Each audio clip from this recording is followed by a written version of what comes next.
Hello everyone, स्वागत है एक बार फिर से आप सभी साथियों का शिक्षा संकल्प के इस ऑनलाइन यूट्यूब प्लेटफॉर्म पर। कैसे हैं आप सभी साथी? आशा करते हैं कि आप लोग बहुत ही अच्छे होंगे, स्वस्थ होंगे। आप सभी को पता है डेली सुबह 11:30 बजे स्पेशल क्लास होती है जो कि बीएड एंट्रेंस एग्जाम के लिए महत्वपूर्ण है। आप किसी भी स्टेट से उस स्टेट की बीएड प्रवेश परीक्षा की तैयारी में अभी से लग गए हैं तो इन क्लासेस को अटेंड करना बिल्कुल मत भूलिएगा। आइए शुरुआत करते हैं बिना किसी देरी के। आप लोग पूरे धैर्य के साथ अंत तक बने रहिएगा। यहाँ पर साथियों सेलेक्टेड क्वेश्चन से ही कवर किए जाते हैं जो परीक्षा के दृष्टिकोण से महत्वपूर्ण है। आप लोग पिछले वर्ष का प्रश्न पत्र उठाकर देखिएगा, इसी आधार पर सवाल पूछे जाते हैं पेपर में। तो चलिए भाई शुरू करते हैं। आप लोग अंत तक बने रहिएगा पूरे धैर्य के साथ और हर एक सवाल का आंसर भी देते हुए चलिएगा। हर एक सवाल के लिए आपके पास 4 से 5 सेकंड का समय होगा। चलिए शुरू करते हैं। पहला क्वेश्चन देखिए, लिपुलेख दर्रा किस राज्य में स्थित है? बताइए। उत्तराखंड, सिक्किम, हिमाचल प्रदेश और आपका दिया है केरल। सभी साथी आंसर छापते हुए चलें। इस क्वेश्चन का राइट आंसर क्या हो जाएगा? ध्यान रखें, ऑप्शन नंबर ए वाले दोस्त यहां पर बिल्कुल राइट हो जाएंगे। साथियों उत्तराखंड के पिथौरागढ़ जिले में जो है लिपुलेख दर्रा स्थित है। ध्यान रखिएगा, ए ऑप्शन आपका यहां पर बिल्कुल करेक्ट आंसर है। अगला सवाल देखिएगा, हिंदू मुस्लिम एकता का प्रतीक सुलह कुल उत्सव कहां आयोजित किया जाता है? मोस्ट इंपॉर्टेंट सवाल है। चलिए आंसर करिएगा सभी लोग। बाराबंकी, आगरा, इटावा, अलीगढ़। बताइए आपका सही आंसर इस सवाल के लिए क्या हो जाएगा? हिंदू मुस्लिम एकता का प्रतीक सुलह कुल उत्सव कहां आयोजित किया जाता है? साथियों ये उत्सव जो है आपका आगरा में आयोजित किया जाता है। ऑप्शन नंबर बी बिल्कुल राइट आंसर हो जाएगा। ध्यान रखें। अगला सवाल देखिएगा, अशोक ने किस बौद्ध साधु से प्रभावित होकर बौद्ध धर्म को अपनाया था? विष्णुगुप्त, उपगुप्त, ब्रह्मगुप्त, बृहद्रथ। चलिए सवाल नंबर तीसरे का सभी साथी यहां पर आंसर देने का प्रयास करिएगा। चलिए भाई कोशिश करें आंसर देने के लिए। सभी साथियों का आंसर आना चाहिए। अशोक ने किस बौद्ध साधु से प्रभावित होकर बौद्ध धर्म अपनाया था? ध्यान रखें, ऑप्शन नंबर बी जो दिया है बिल्कुल राइट आंसर हो जाएगा। साथियों उपगुप्त से प्रभावित होकर जो है अशोक ने बौद्ध धर्म को अपनाया था। बी ऑप्शन आपका यहां पर बिल्कुल करेक्ट आंसर हो जाएगा। अगला सवाल देखें, मौलिक कर्तव्य किस भाग से संबंधित है? बताइए। भाग 4 का, भाग 3, भाग 2, इनमें से आपका दिया है कोई नहीं। बताओ, छाप दो फटाफट आंसर। एक बार सभी लोग सेशन को लाइक कर दें, शेयर कर दें अपने सभी दोस्तों के पास। चलिए भाई, मौलिक कर्तव्य जो है किस भाग से संबंधित है बताएं। अगर साथियों आपसे पूछा जाए कि मौलिक कर्तव्य की अवधारणा किस देश के संविधान से ली गई है तो ध्यान रखिएगा ये अवधारणा जो है रूस के संविधान से ली गई है। वर्तमान समय में दोस्तों मौलिक कर्तव्यों की संख्या कितनी है? 11 मौलिक कर्तव्य हैं और इनका वर्णन जो है भाग 4 क में किया गया है। अगर आपसे अनुच्छेद पूछे तब आप कहोगे 51 क के अंतर्गत। ठीक है, अगर आपसे भाग पूछे तब आप कहोगे भाग 4 क में। अगर आपसे अनुच्छेद पूछे तब आप कहोगे 51 क में। और बहुत ही महत्वपूर्ण है, सवाल यहां से बनता है पेपर में। ठीक है, चलिए भाई अगला सवाल लिखिएगा, अंतर्राष्ट्रीय महिला दिवस कब मनाया जाता है? 8 मार्च को, 8 अगस्त को, 5 सितंबर को, 9 नवंबर को। बताइए। सभी लोग आंसर देते हुए चले भाई, फटाफट आंसर देते हुए चलें। चलिए आपका सही आंसर हो जाएगा दोस्तों 8 मार्च को। और कई बार एग्जाम में ये सवाल पूछा गया है। 8 मार्च को प्रत्येक वर्ष जो है अंतर्राष्ट्रीय महिला दिवस के रूप में मनाया जाता है।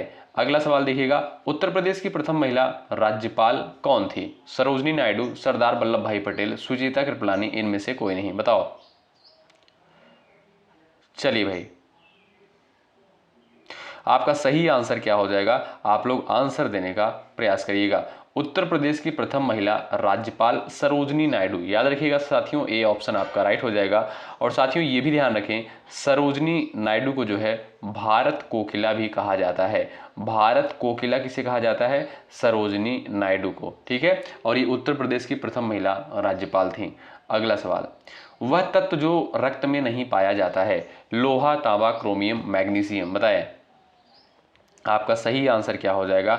आप सभी साथी आंसर करें। अगर दोस्तों ब्लड की बात करें यानी रक्त की बात करें तो इसमें कौन कौन सा एलिमेंट पाया जाता है? तो वो है दोस्तों आपका आयरन पाया जाता है, और आपका सोडियम हो गया, पोटेशियम हो गया, मैग्नीशियम हो गया। लेकिन दोस्तों यहाँ पर आप देखोगे जो आपका क्रोमियम दिया है ये नहीं पाया जाता है। तो ऑप्शन नंबर 3 जो दिया है बिल्कुल करेक्ट आंसर है। अगला सवाल देखें, निम्नलिखित में से कौन सा फास्फोरस का एक प्रमुख स्रोत है? दूध, आंवला, संतरा और आपका दिया है आलू। बताओ। चलिए फटाफट आंसर देते हुए चले आप लोग। यहाँ पर आपका सही आंसर क्या हो जाएगा बताओ। फास्फोरस का जो है एक प्रमुख स्रोत जो है आपका कौन सा है, वो है दोस्तों मिल्क यानी दूध। ए ऑप्शन बिल्कुल करेक्ट आंसर हो जाएगा।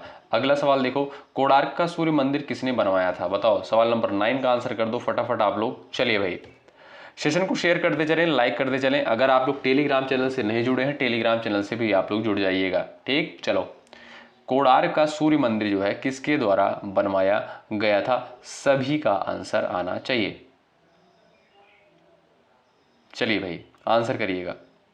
आपका सही आंसर दोस्तों हो जाएगा नरसिंह देव वर्मन। जो भी साथी ऑप्शन नंबर ए पर जा रहे हैं वो भाई बिल्कुल होशियार हैं। कोणार्क का सूर्य मंदिर का निर्माण जो है किसके द्वारा करवाया गया था, नरसिंह देव वर्मन के द्वारा।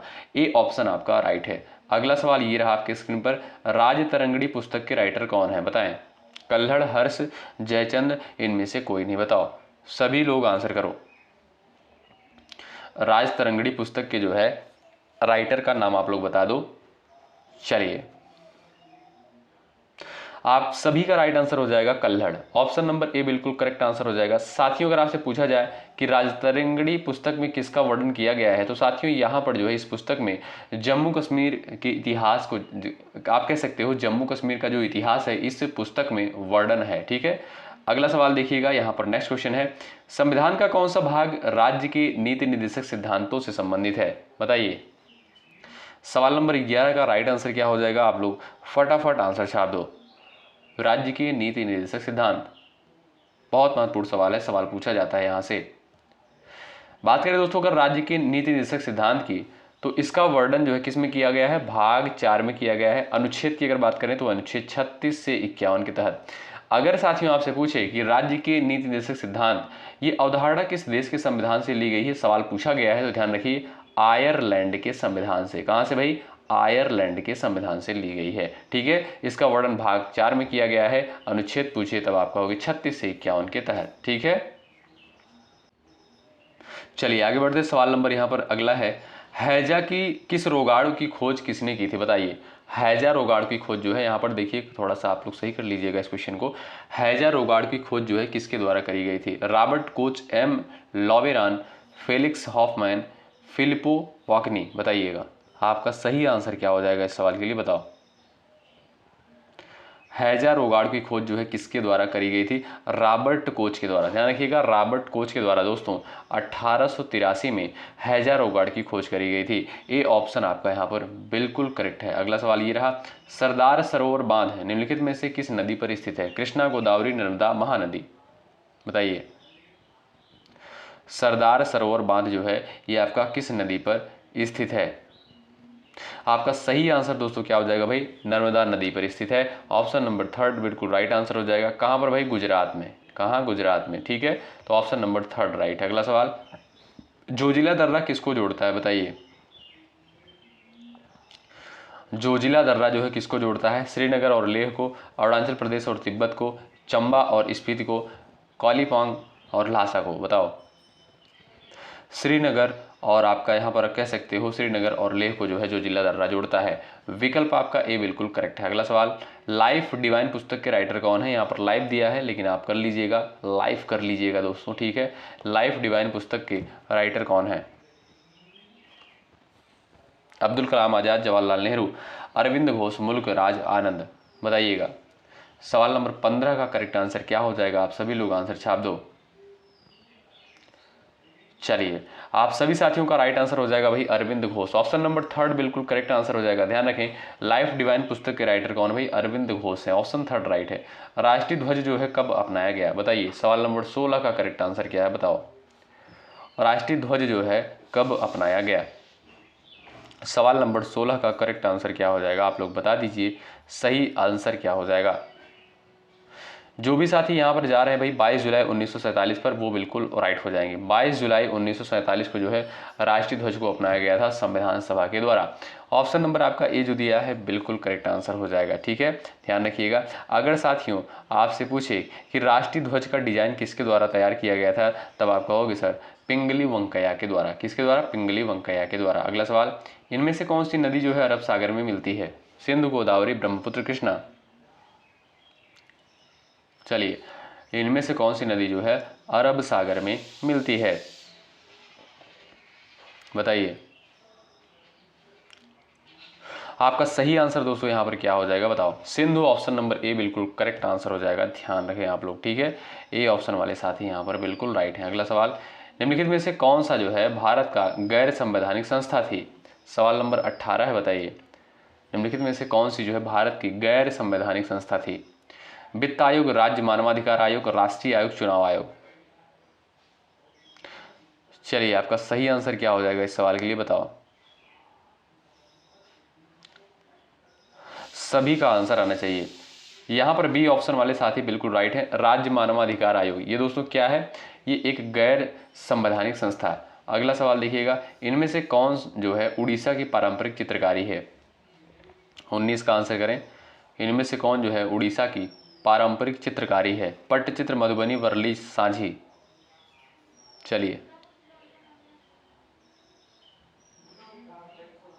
आपका सही आंसर दोस्तों क्या हो जाएगा, पट्टचित्र। ध्यान रखिए ऑप्शन नंबर ए करेक्ट हो जाएगा। साथियों पट्टचित्र जो है यह जो है ताड़पत्र या कपड़े पर बनाई जाती है। इसमें जो है भगवान जगन्नाथ और कृष्ण लीला चित्रित होती है, ठीक है। तो आपका ए ऑप्शन बिल्कुल करेक्ट आंसर हो जाएगा। ध्यान रखें उड़ीसा की जो है पारंपरिक चित्रकारी का नाम क्या है, पट्टचित्र है। ए ऑप्शन राइट है। अगला सवाल, इनमें से कौन जो है रिजर्व बैंक का गवर्नर नहीं रहा है। मनमोहन सिंह, सुनील अरोड़ा, उर्जित पटेल, रघुराम राजन। बताइए यहां पर आपका सही आंसर क्या हो जाएगा, आंसर करें। आप देखोगे साथियों मनमोहन सिंह, उर्जित पटेल और रघुराम राजन ये तीनों जो है आरबीआई के गवर्नर रह चुके हैं, लेकिन सुनील अरोड़ा जो है नहीं। ऑप्शन नंबर बी बिल्कुल राइट आंसर होगा। अगला सवाल, अच्छा आप लोग बताइएगा आरबीआई की स्थापना कब हुई। अच्छा इस क्वेश्चन का आंसर सभी को देना है क्योंकि महत्वपूर्ण है। आरबीआई की स्थापना कब हुई और आरबीआई का फुल फॉर्म क्या है, इसका मुख्यालय जो है कहाँ पर स्थित है, वर्तमान में इसके गवर्नर कौन है। इन सारे क्वेश्चन का आंसर आप लोग करिएगा, ठीक। चलिए इनमें से कौन सी जो है बाणभट्ट द्वारा लिखित प्राचीन पुस्तक है, बताइए। 21 का आंसर करें। इनमें से कौन सी जो है बाणभट्ट द्वारा लिखित प्राचीन पुस्तक है। कादंबरी, मृच्छकटिका, मेघदूत, गीत गोविंद। चलिए भाई चलो भाई फटाफट आंसर छाप दो इस क्वेश्चन का। राइट आंसर क्या है बताओ। आप देखोगे साथियों अगर बात करें यहाँ पर कादंबरी की तो ये बाणभट्ट द्वारा लिखी गई पुस्तक है। मृच्छकटिका की अगर बात करें तो ये जो है शूद्रक के द्वारा लिखी गई है। ध्यान रखिए शूद्रक के द्वारा है। मेघदूत आप सभी को पता होगा कालिदास के द्वारा लिखी गई है। गीत गोविंद जो है जयदेव के द्वारा लिखी गई पुस्तक है, ठीक है। तो इन सारे प्रश्नों को आप लोग ध्यान रखें। अगला सवाल, इनमें से जो है पारसी नववर्ष को किस नाम से जानते हैं। चलिए पारसी नववर्ष को जो है किस नाम से जाना जाता है। आपका सही आंसर क्या हो जाएगा साथियों। पारसी नववर्ष आप कह सकते हो यहाँ पर जो है नवरोज के नाम से जानते हैं। ऑप्शन नंबर बी बिल्कुल राइट आंसर होगा। अगला सवाल, वार एंड पीस पुस्तक के राइटर कौन है बताओ। वार एंड पीस पुस्तक के राइटर कौन है। फटाफट आप लोग सवाल नंबर 23 का राइट आंसर क्या हो जाएगा छाप दो फटाफट। चलो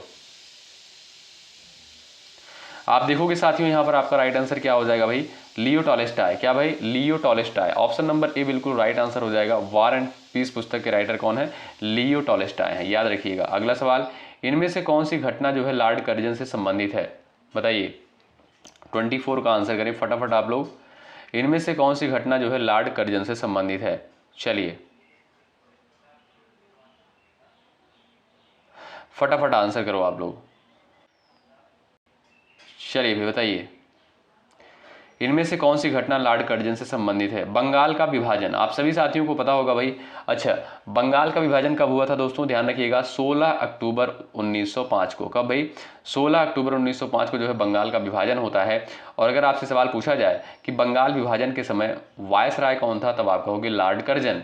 इसलिए ऑप्शन नंबर ए बिल्कुल करेक्ट है। अगला सवाल देखिए, नर्मदा नदी पर कौन सा बांध है। यहाँ पर बंद लिखा है, इसको बांध कर लीजिएगा, टाइपिंग मिस्टेक हो गई है थोड़ा सा भाई, ठीक है। थोड़ा सा आप लोग मैनेज करें। और एक बार सभी लोग सेशन को लाइक कर दें यदि आप चैनल पर नए हैं और बीएड एंट्रेंस एग्जाम की तैयारी में अभी से लग गए हैं और आप किसी भी स्टेट से हैं। शिक्षा संकल्प के इस यूट्यूब प्लेटफॉर्म से आप लोग जरूर जुड़िएगा, निश्चित रूप से यहाँ से आपको हेल्प मिलेगी। और जितने भी कंटेंट आपको दिए जा रहे हैं सारे कंटेंट बिल्कुल फ्री में आपको यहाँ पर दिए जाएंगे, ठीक है। तो आप लोग जुड़ जाइएगा चैनल से, यहाँ पर बेहतरीन तैयारी आपकी करवाई जाएगी और 2025 में करवाई गई है। आप लोग पिछला वीडियो उठाकर देखिएगा। प्रीवियस ईयर क्वेश्चन अगर आपको करने हैं तो चैनल पर अपलोड है वीडियोस, तो आप लोग जाकर देख लीजिएगा वहां पर, ठीक है। चलिए बताइए सही आंसर क्या है, आप लोग छाप दो। नर्मदा नदी पर कौन सा बांध स्थित है। आपका सही आंसर क्या हो जाएगा भाई, सरदार सरोवर बांध। कौन सा, सरदार सरोवर बांध। आपका यहाँ पर राइट आंसर क्या हो जाएगा? ऑप्शन नंबर बी बिल्कुल करेक्ट आंसर होगा। अगर बात करें दोस्तों, अगर आपसे पूछा जाए कि हीराकुंड बांध जो है किस नदी पर है, तो ये दोस्तों आपका महानदी पर है। किसका? यहाँ पर जो है ये महानदी पर है। और अगर बात करें दोस्तों टिहरी बांध की, तो ये जो है आपका भागीरथी नदी पर है। किस पर? भागीरथी नदी पर। तो ऑप्शन नंबर बी बिल्कुल राइट आंसर हो जाएगा। नर्मदा नदी पर कौन सा बांध है? सरदार सरोवर। अगला सवाल देखिएगा, भारतीय संविधान में कुल कितनी अनुसूचियां हैं? फटाफट आप लोग आंसर छाप दो। कई बार हमने इस क्वेश्चन को बताया भी है आपको। अगर आप लोग रेगुलर क्लास कर रहे होंगे तो आपको कोई समस्या नहीं होगी इसका आंसर देने में। चलो भाई, अगर बात करें दोस्तों अनुसूचियों की, तो देखिए मूल संविधान में कितनी अनुसूचियां थी? 8 अनुसूचियां, लेकिन वर्तमान समय में दोस्तों 12 अनुसूचियां हो गई हैं। ए ऑप्शन आपका यहाँ पर राइट है। अगला सवाल, जनगणना 2011 के अनुसार भारत का जनगणना कितना है? चलिए, यानी यहाँ पर जनगणना जो लिखा गया दोस्तों, जनघनत्व कर लीजिएगा। जनगणना 2011 के अनुसार भारत का जनघनत्व कितना है? इस तरीके से क्वेश्चन होना चाहिए। बताइए आपका सही आंसर क्या हो जाएगा, बताओ। तो यहाँ पर जो भी दोस्त ऑप्शन नंबर बी पर गए हैं वो बिल्कुल राइट हो जाएंगे। 382 प्रति वर्ग किलोमीटर। ऑप्शन नंबर बी बिल्कुल करेक्ट आंसर हो जाएगा। अगला सवाल, इलेक्ट्रॉन की खोज किसके द्वारा करी गई थी? बताएं साथियों। इलेक्ट्रॉन, प्रोटॉन, न्यूट्रॉन, इन तीनों की खोज यानी वैज्ञानिकों के नाम आप लोग याद रखिएगा, बहुत महत्वपूर्ण सवाल पूछा जाता है। चलिए, अगर बात करें दोस्तों इलेक्ट्रॉन की खोज किसके द्वारा करी गई थी? जे थॉमसन के द्वारा जो है इलेक्ट्रॉन की खोज करी गई थी। ए ऑप्शन करेक्ट हो जाएगा।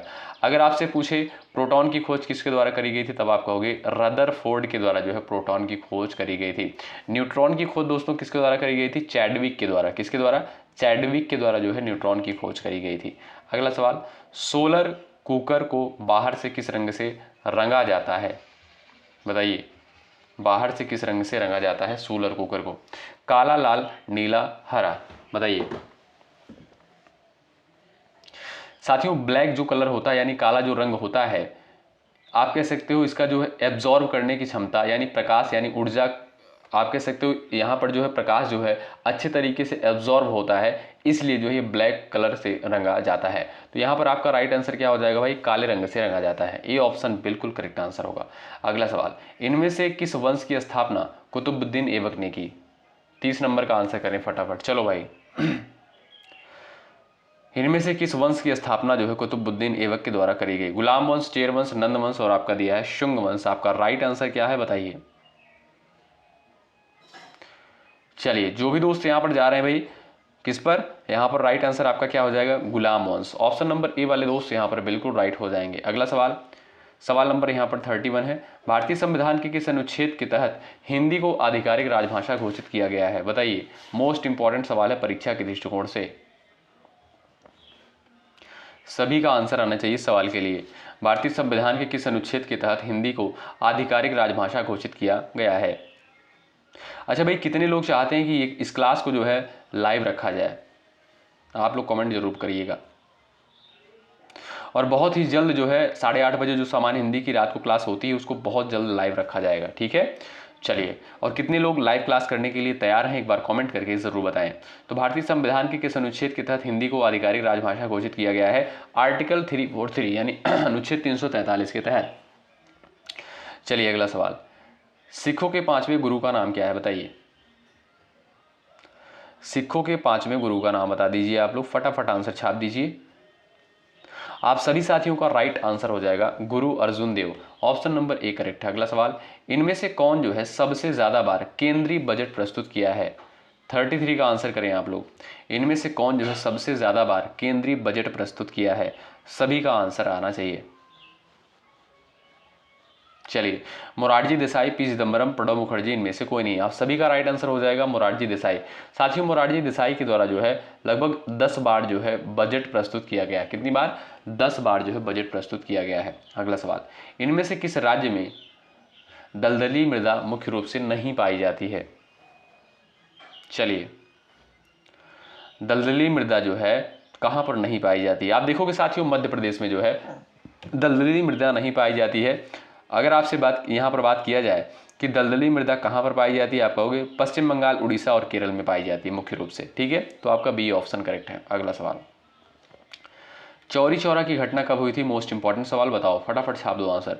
यहाँ पर साथियों सभी सिलेक्टेड क्वेश्चन हैं, आप लोग पिछले वर्ष का प्रश्न पत्र उठाकर देखिए, इसी आधार पर सवाल पूछे गए हैं। आप लोग जरूर देखिएगा पेपर। इससे क्या होगा दोस्तों, देखिए यूट्यूब पर बहुत सारे चैनल हैं, बहुत सारे चैनल बीएड एंट्रेंस एग्जाम की तैयारी करवा रहे हैं, लेकिन जब आप लोग कंटेंट को परखेंगे, जांचेंगे, और कैसे परख पाएंगे, जब आप लोग पिछले वर्ष का प्रश्न पत्र उठाकर देखेंगे। तो आपको देखना जरूर है, तभी आपको पता चलेगा कि हाँ कहाँ से कंटेंट बेहतर मिल रहा है, ठीक है। क्योंकि आज के टाइम में मैं खुद कह रहा हूँ कि विश्वास करना जो है बहुत ही मुश्किल है, क्योंकि बहुत सारे कंटेंट हैं, बहुत सारे चैनल हैं जो तैयारी करवा रहे हैं। चलिए, चौरी चौरा घटना जो है कब हुई थी, आप सभी लोग बताओ। 5 फरवरी 1922 को। कब? 5 फरवरी 1922 को। ऑप्शन नंबर ए बिल्कुल करेक्ट आंसर हो जाएगा। अच्छा, कुछ लोगों को लग रहा हो कि सर ये क्वेश्चन का लेवल जो है थोड़ा सा सिंपल है। देखिए सिंपल नहीं है, आप लोग पेपर पहले उठा कर देखिए, तब आपको चीज़ें समझ में आ जाएगी। देखिए ये एक प्रवेश परीक्षा होती है, बीएड एंट्रेंस एग्जाम होता है, प्रवेश परीक्षा होती है, ठीक है।